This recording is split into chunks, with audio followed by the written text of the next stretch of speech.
எதிர்காலம் வரும், என் கடமை வரும், இந்த கூட்டத்தின் ஆட்டத்தை ஒழிப்பேன்.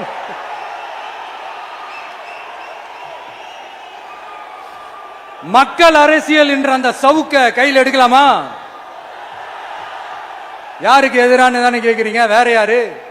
மறைமுக உறவுக்காரர்களான பாசிச பாஜகவும் பாய்சன் திமுகவும் தான். மாண்புமிகு பிரதமர் நரேந்திர மோடிஜி அவர்களே, 3வது முறையா ஒன்றியத்தோட ஆட்சி அதிகாரத்தை நீங்க தானே கையில் வச்சிருக்கிறீங்க. இல்ல நாங்க தெரியாம தான் கேட்கிறோம். நீங்க ஆட்சிக்கு வந்தது ஒட்டுமொத்த மக்களுக்கும் நல்லது செய்யவா, இல்ல நம்மளுடைய இந்த இஸ்லாமிய நண்பர்களுக்கும் இஸ்லாமிய தோழர்களுக்கும் எதிராக சதி செய்யவா?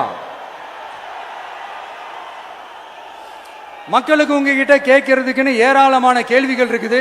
அதனால அவங்க சார்பா, அவங்கள ஒருத்தனா, அவங்களோட ஒரு உண்மையான ஒரு பிரதிநிதியா உங்ககிட்ட சில கேள்விகள் கேட்கணும். மிஸ்டர் பிரைம் மினிஸ்டர் அவர்களே, நம்ம தமிழ்நாட்டு மீனவர்கள் கிட்டத்தட்ட ஒரு 800 பேருக்கு மேல இலங்கை கடற்படையால தாக்கி அழிக்கப்பட்டிருக்கிறாங்க.